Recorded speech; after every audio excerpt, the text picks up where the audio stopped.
Hi, Laurel Lions. It's Miss Linda here to read you another story. This time I have a book called Waiting for the Biblioburro. The author is Monica Brown and the illustrator is John Hada. And the illustrations in this are very beautiful.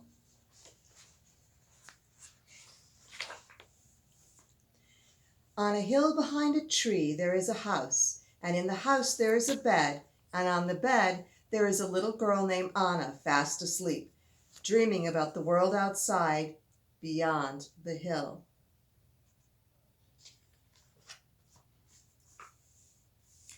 When Anna wakes up to the rooster's cock-a-doodle-doo, Papa is already at work on the farm, and Mommy is busy in the garden. Anna bathes her little brother and feeds the goats and collects the eggs to sell at the market. After breakfast, Anna and her mother walk down the hill.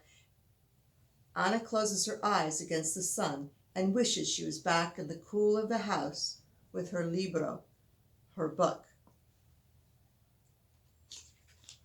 Anna has read her book, her only book, so many times that she knows it by heart. The book was a gift from her teacher for working so hard on her reading and writing. But last fall her teacher moved far away, and now there is no one to teach Anna and the other children in her village. So at night on her bed, in the house on the hill, Anna makes up her own cuentos and tells the stories to her little brother to help him fall asleep. She tells him stories about make-believe creatures that live in the forest and the mountains and the sea. She wishes for new stories to read, but her teacher with the books has gone.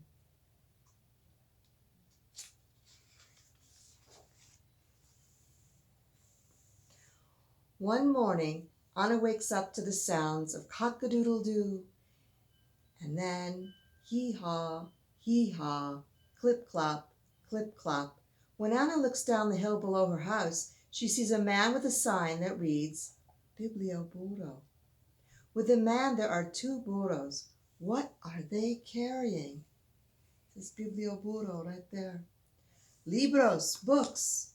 Anna runs down the hill to the man with the sign, and the burros and the books. Children run after her too, slipping down the hill, stomping through the fields. Who are you? Who are they? The children ask. The man says, I am a librarian, a bibliotecario, and these are my burros, Alpha and Beta. Welcome to the Biblioburro, my biblioteca. But Senor, Anna asked, I thought libraries were only in big cities and buildings.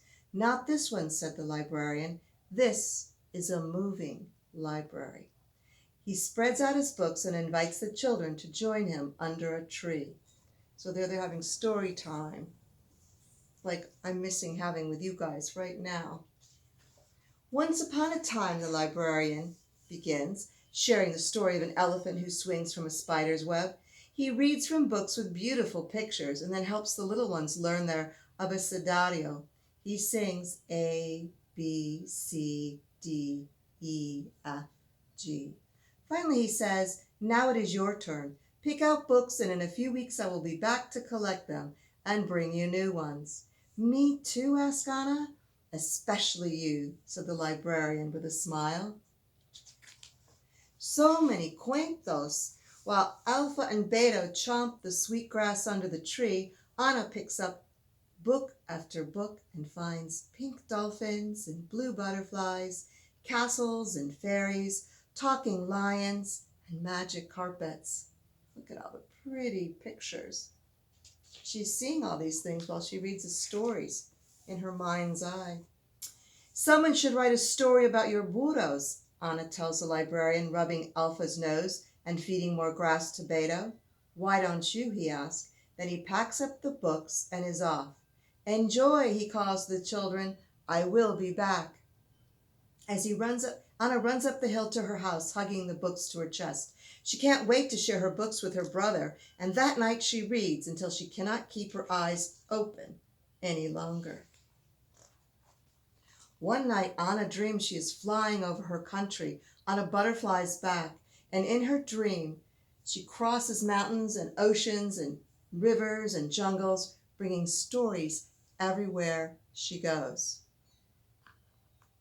Stories fly from her mouth and fingers like magic, falling into the hands of the children waiting below. When Anna wakes up, she misses Alpha and Beta and the Biblioburro's books. She remembers that the librarian told her that she could write a book, and so, with paper and string and colored pencils, she does.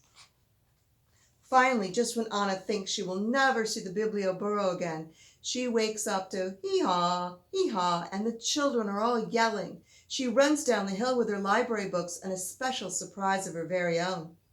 I wrote this cuento for you, she says. Que bueno, the librarian says, and he reads her story to all the children under the tree. When it's time to go, Anna's book is packed carefully on the burro's back, ready to be carried away over the hills and through the fields to another child who is waiting asleep on a bed in a house on a hill behind a tree, dreaming of Alpha and Beta and all the new stories the Biblioburro will bring. So there's some more kids waiting. And I just wanted to let you know, this is based on a true story. Luis Soriano lived in Colombia, and he really was a librarian who delivered books on a burro. Hasta el próximo vez entonces. Besitos a todos.